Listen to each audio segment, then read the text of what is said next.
Hey guys, how's it going? Hope you're doing well. My name is Crown, and today I'm going to read you some very interesting stories that I hope that you're gonna love. And now, without further ado, let's go!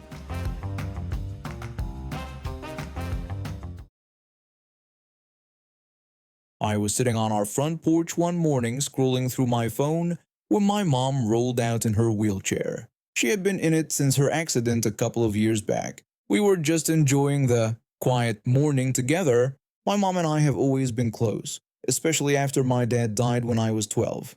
She's the strongest person I know. Even after the car accident left her unable to walk, she never let it break her spirit. She started gardening, said it made her feel free even though she couldn't walk anymore. My older sister moved out for college but still visits when she can. It's been me and my mom for the past few years taking care of each other. Our neighbor from next door came over. She's always been nice to us, giving me gardening tips and checking in on my mom. She greeted us with her usual warm smile, saying good morning to both of us. I replied back cheerfully while my mom just nodded and smiled at her. The neighbor leaned in closer, lowering her voice like she had something serious to share. She asked if we had heard about the new rule from the homeowners association. My mom said no and asked what rule she was talking about. The neighbor explained that they wanted all the houses painted in the same color scheme and that Karen, the homeowners association president, was enforcing it strictly. My mom said that was ridiculous since we had just painted the house last year. I rolled my eyes at the whole thing and said how typical that was. Right then, Karen walked down the street like she owned the entire neighborhood. She greeted us and said she could see we had heard about the new painting rule. My mom confirmed we had heard about it and stated clearly that we weren't repainting our house. Karen insisted it was for the good of the neighborhood and that uniformity was key. My mom said our house looked fine and she wouldn't waste money on unnecessary repainting. Karen told her she was violating the homeowners association rules and there would be penalties. Our neighbor tried to calm things down by suggesting maybe they could discuss this, but Karen wasn't backing down. She said no, that it was high time everyone followed the rules and that she would be sending a formal notice. With that, she walked off. My mom sighed and looked at me, telling me not to worry because we weren't doing anything wrong. Our neighbor said she would talk to some of the other neighbors to see if they could sort this out. The next day, I was helping my mom with her garden. She loves gardening more than anything. She says it makes her feel free even in her wheelchair. We were planting some lilies, her favorite flowers. Then, out of nowhere, we heard this loud voice coming from behind us. It was Karen shouting that what we were doing was against the Homeowners Association guidelines. She was standing there with her arms crossed, looking at our garden like it was some kind of crime scene. She told us our garden exceeded the allowed number of flower types. My mom just laughed at the absurdity of it all and told her it was just a garden and to let it be. Karen insisted this was a violation, and it was in the rule book. I whispered to my mom quietly, asking if she had anything better to do. My mom ignored Karen and kept planting. That's when Karen started taking pictures of our garden with her phone. I said seriously, asking if she was really doing this over just flowers. Karen said rules were rules and suggested maybe my mother should teach me that. My mom was getting upset now. She told Karen to go home because we weren't doing anything wrong. Just then, our neighbor from across the street walked over. He's this really laid-back guy, always fixing cars in his driveway. He asked what all the fuss was about. Karen turned to him and said they were violating the Homeowners Association garden rules. The neighbor said it looked like a nice garden to him. Karen said, well, she would be reporting this, and off she went again, just like before. After she left, our neighbor shook his head and told us not to worry about her, saying we had a great garden. My mom thanked him and said she just wished Karen would leave us alone. I asked if we could do something about her, saying she was like a dictator. My mom said we would figure something out but not to let her ruin our day. A few days after the garden incident, I was in our living room doing some homework, and my mom was in the kitchen. That's when we heard a knock on the door. I went to open it, and there stood Karen with this fake smile plastered on her face. She said good afternoon and asked if my mother was home. I said yeah and called out to my mom that Karen was here. My mom came to the door, not looking too thrilled to see her. She asked what Karen wanted now. Karen held up this color chart with different shades of beige and gray. She said she was there to discuss the repainting of our house and had brought some color samples. My mom told her we weren't repainting our house and that we had been through this already. Karen said we had to comply because it was for the aesthetic of the neighborhood. I asked why she was so obsessed with this since our house looked fine. Karen ignored me and kept talking to my mom. She told her that if we didn't repaint, there would be fines because it was in the homeowners association rules. My mom's face got all serious. She told Karen to look around because not everyone could afford to just repaint their house on her whim.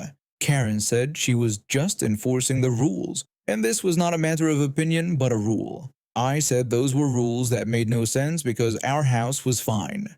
Karen turned to me with this condescending look and said this was an adult conversation. My mom sighed deeply. She told Karen we weren't repainting the house, and that was the end of story. Karen said very well. We left her no choice. She turned and walked away again. The next week, our first neighbor came to our house and we all sat down in the living room. She looked really serious. She told us she had been hearing things, that Karen was spreading rumors about my mom, saying she was a troublemaker and stirring up the neighborhood against her. My mom's face fell when she heard that. She said she couldn't believe Karen was stooping this low. The next day, my mom called a neighborhood meeting at our house. She wanted to clear the air about all the rumors Karen was spreading. I helped her set up some chairs in our living room and made a bunch of snacks. My mom always says nothing brings people together like homemade cookies. Soon our living room was filled with neighbors. Everyone was talking quietly amongst themselves.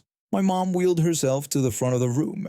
She thanked everyone for coming and said she knew there had been a lot of talk about her and the homeowners association lately. The male neighbor from across the street interrupted, saying they all knew she wasn't the troublemaker here. My mom smiled at him and thanked him. She said she wanted everyone to hear their side. She explained that Karen had been spreading rumors, that she was refusing to follow the rules just to be difficult. But that wasn't true. She said she believed in keeping the neighborhood nice, but she also believed in fairness and reason. She explained that painting their house again so soon after the last time wasn't reasonable. It was a financial strain and completely unnecessary. She told everyone she wanted to live in a neighborhood where people supported and understood each other, not one where they were afraid of breaking petty rules. Our first neighbor stood up from her chair and said she thought they should band together and talk to the homeowners association board. She said Karen couldn't keep bulldozing over everyone. Everyone agreed with that. After the meeting, my mom looked relieved but also a bit worried. She said she hoped this would help. I gave her a hug and told her it would, saying she was awesome. But even as we were cleaning up, I had this uneasy feeling. Karen wasn't the type to back down easily, and I had a feeling she was going to come back at us even harder. And I was right about that. It was around noon a few days later, and my mom and I were in the kitchen making lunch. That's when we heard someone banging on our front door, like really loud and aggressive. I looked at my mom, and we both knew it had to be Karen. When I opened the door, there she was, looking angrier than I'd ever seen her. She said she needed to speak with my mother immediately. My mom rolled into the hallway to see what was going on. She asked what the problem was now. Karen said we had gone too far, that we were rallying the neighbors against her and undermining her authority. I tried to intervene and calm things down, saying it wasn't like that, but Karen wasn't listening to me at all. She stepped closer to my mom. She told my mom we were going to repaint our house and stop this nonsense. Or else. My mom didn't back down even an inch. She asked, or else what? That's when things went from bad to worse. Karen reached out and pushed my mom's wheelchair, and my mom fell to the floor. I yelled, asking what she was doing. My mom shouted that it was assault. Karen seemed to realize she'd gone too far. Her face changed for just a second. She said we had provoked her. My mom was trying to calm down, but I could tell she was really shaken up. She told Karen she needed to leave immediately. Karen, looking a bit panicked, backed away toward the door. She said this wasn't over, and then turned and walked away quickly. After Karen left, my mom and I sat in the kitchen, trying to process what had just happened. My hands were shaking. I asked my mom if she was okay. She said she was fine, but this had gone too far, and we needed to take action against Karen. The next day, my mom called the police to report what Karen did, and they said they would look into it. We were sitting in our living room, still talking about what to do next, when my sister burst through the door. She's about 22 years old and has always been super protective of us ever since our dad died some years ago. She said she just heard what happened with Karen. My mom tried to calm her down because she looked furious. She told her it was okay and the police were handling it, but my sister was not having it. She said it wasn't okay and Karen couldn't get away with this. Just then we heard someone shouting outside. We all looked out the window and saw Karen in the street arguing with our neighbor. My sister lost it. She said that was it. My mom tried to tell her to wait, but my sister was already out the door before anyone could stop her. I followed her, worried about what she might do. Outside, Karen was saying something about enforcing the rules, and our neighbor was arguing with her. My sister walked right up to Karen without hesitation. She asked what the hell Karen thought she was doing. Karen turned to my sister with that same condescending look and said this was none of her business. My sister said it was very much her business because Karen had pushed our mother. Karen said our mother was being difficult and she did what was necessary. That's when my sister really lost it. She grabbed Karen by the shoulders and shook her. She called Karen a bully, a miserable and heartless bully. Karen tried to push my sister away, but my sister was too strong. They struggled for a moment, and then my sister swung and hit Karen. Not once, but twice. Karen fell back, her face now sporting two growing black eyes. Karen was holding her face. She said she was calling the police and my sister would pay for this. My sister was still breathing heavily as I led her back to our house. She said Karen deserved it. My mom was waiting for us at the door looking really worried. She asked what my sister had done. My sister apologized, saying she just couldn't let Karen get away with it. My mom said she knew, but violence wasn't the answer, and they would handle this the right way.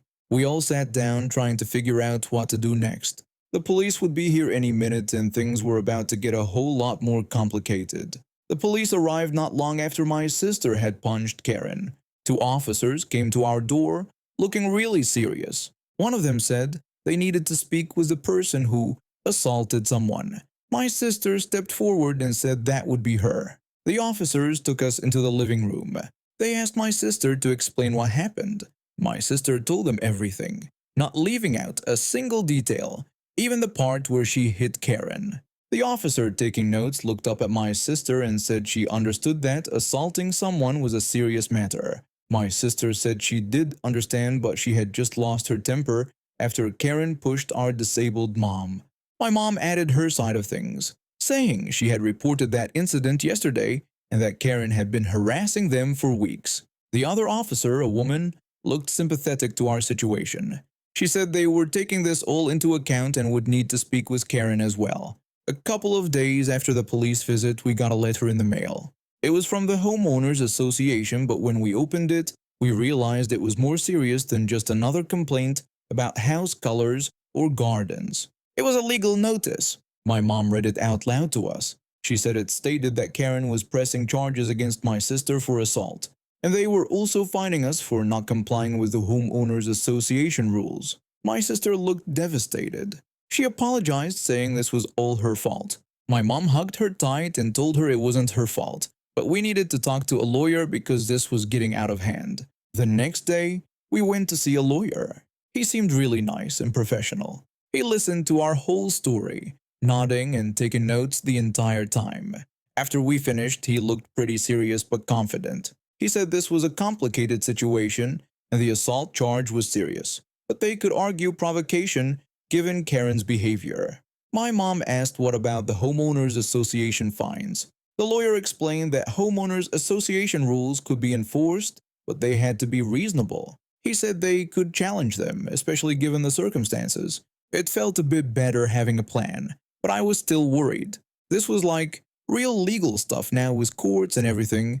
When we got home, my mom called our neighbor and a few other neighbors to update them on everything. They all offered to help, saying they could be witnesses or whatever we needed.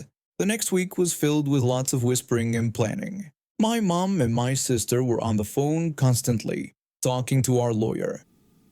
They were discussing our strategy for dealing with Karen's charges and the homeowners association fines. One evening, my mom called me into the living room. Both she and my sister were sitting there, looking determined. She told me they had decided to take legal action against Karen and the homeowners association. I was surprised by that. I asked if she meant like suing them. My mom said yes, and our lawyer thought they had a strong case, especially after Karen's assault and the unreasonable homeowners association demands. The next day, my mom and my sister went to the lawyer's office to get the paperwork sorted. I had school, so I couldn't go, but I was anxious all day, wondering how it was going. When I got home, my mom and my sister were already there waiting for me. My mom said they had filed the lawsuit. She said there would be a court date set and they would have to present their case, and so would Karen and the homeowners association. One afternoon, I was hanging out with my friend. We were walking our dogs when we bumped into this older guy who used to be on the homeowners association board, but retired last year. I greeted him and he smiled at us warmly. He said hello and mentioned he had been hearing about our family situation, saying they were tough times. My friend nodded in agreement, saying it was so unfair what was happening. The former board member looked around, then leaned in closer like he had something important to share. He said we might find something interesting about Karen. We both leaned in, super curious about what he was going to say. I asked what it was. He explained that Karen had a bit of a history with the previous homeowners association president, and they had some disagreements. I asked what kind of disagreements. He said it was about the direction of the homeowners association, and some said she wanted more control to push her own agenda. I asked what kind of agenda that was. He told us rumors were that she wanted to make the neighborhood more exclusive, with plans for more strict rules and higher fees. He said the previous president didn't agree with any of it. I asked if that meant she had been trying to change things her way ever since. He said it seemed like it, and it looked like she was targeting those who opposed her. We thanked him for the information and hurried back home to tell my mom and my sister about what we'd learned. When we told my mom, her eyes widened. She said this made sense because it wasn't just about rules for Karen, but about power. My sister added that we needed to let our lawyer know because this could help our case. My mom agreed, saying they would tell him and this could be important. The next day, my mom and my sister met with our lawyer and told him everything we learned from the former board member. The lawyer seemed really interested in this new information. He said this could be crucial in showing Karen's motivations. I felt like we were finally getting somewhere, like we had a real chance at beating Karen at her own game. One evening, we were all in the living room. My mom was knitting, my sister was reading, and I was trying to focus on homework, but our minds were clearly elsewhere, thinking about the upcoming trial. Breaking the silence, my mom put down her knitting. She told us that no matter what happened, she wanted us to know how proud she was of both of us. My sister looked up from her book and said they wouldn't be here if it wasn't for her, that she had taught them to be strong. I nodded in agreement and told my mom she was like the toughest person I knew. My mom gave a small smile and said it wasn't easy, but it was important. She added that they were in this together. The day of the trial finally came. We all got up super early that day. My mom was quiet, just sipping her coffee and staring out the window. My sister was pacing back and forth, looking really nervous. I was trying to eat some cereal, but my stomach was doing somersaults. At the courthouse, it felt super official and kind of intimidating with all the marble and security. We met our lawyer there, and he looked really focused and confident. He assured us they were ready for this. The courtroom was packed with people. I saw our neighbors there to support us. And then there was Karen sitting across the room, looking all smug and confident like she'd already won. The trial started, and it was a blur of lawyers talking, people getting called to the stand, and lots of legal jargon I didn't fully understand. Our lawyer was really good, though. He talked about how Karen had been harassing us, about the assault on my mom, and how the homeowners association rules were being unfairly enforced. Then Karen's lawyer had his turn. He tried to paint us as troublemakers, saying my sister's reaction was violent and uncalled for. My heart was pounding the whole time listening to him twist everything around. When my mom took the stand, she talked about how we'd lived in the neighborhood for years, how we'd always tried to be good neighbors, and how Karen's behavior had escalated over time. My sister also testified, admitting she lost her temper, but explaining how she was defending our mom from someone who had physically assaulted her. Then Karen took the stand. She talked about the importance of rules and tried to justify her actions as just doing her job. But when our lawyer cross-examined her, he brought up the information about her wanting more control over the homeowners association and her disagreements with the previous president. Karen got flustered, and it seemed like she wasn't ready for that line of questioning at all. After what felt like forever, the judge said she'd make her decision. We all waited, holding our breaths and trying not to look at each other because we were all so nervous. Finally, the judge came back into the courtroom. She said that while my sister's actions were wrong, they were provoked by Karen's aggression. She dismissed the assault charges against my sister but ordered her to do some community service. As for the homeowners association fines and Karen's behavior, she ruled in our favor, saying the homeowners association rules were being applied unfairly and that Karen had overstepped her boundaries as president. I almost couldn't believe it. We had won. My mom had tears in her eyes. Outside the courthouse, my mom hugged both of us tightly. Our neighbors came over to congratulate us. They told us we did it and were really happy for us. Such good people who stood by us through all of this. As we walked home, I felt this huge weight lifted off our shoulders. It was finally over. The next few weeks were peaceful, in a way they hadn't been in months. The Homeowners Association even elected a new president, someone much more reasonable and fair who cared about the community. The neighborhood started feeling like the friendly, welcoming place it used to be before all this drama started. And as for Karen, well, she kept a low profile after the trial. I guess she realized that she couldn't bully us around anymore, and I believe she wasn't trying to provoke us into suing her for pushing our mom in our home, which would have been another whole legal mess for her. The neighborhood felt lighter somehow. People were friendlier, more willing to help each other out. It was like Karen's defeat had freed everyone from this cloud of fear that had been hanging over us. My mom's garden flourished that spring. She planted even more flowers than before, and nobody said a word about homeowners association violations. Neighbors would stop by just to admire her work and chat. My sister visited more often, and things felt normal again. One afternoon, I was helping my mom in the garden when our neighbor stopped by with some fresh vegetables from her own garden. She told us she just wanted to say thank you again for standing up to Karen. She said we gave a lot of them the courage to speak up when things weren't right. My mom smiled and accepted the vegetables. She told her we just did what we had to do and nobody should have to live in fear in their own neighborhood. My sister finished her community service by volunteering at a local community center, helping people with disabilities. She said it felt good to do something positive after everything that had happened. The new Homeowners Association president reached out to my mom personally to apologize for how she'd been treated. They even revised some of the more ridiculous rules, making the neighborhood guidelines more reasonable and focused on actual community improvement rather than petty control. And Karen moved away about 6 months later. And now we have reached the end of today's stories. Thank you for watching, and see you next time.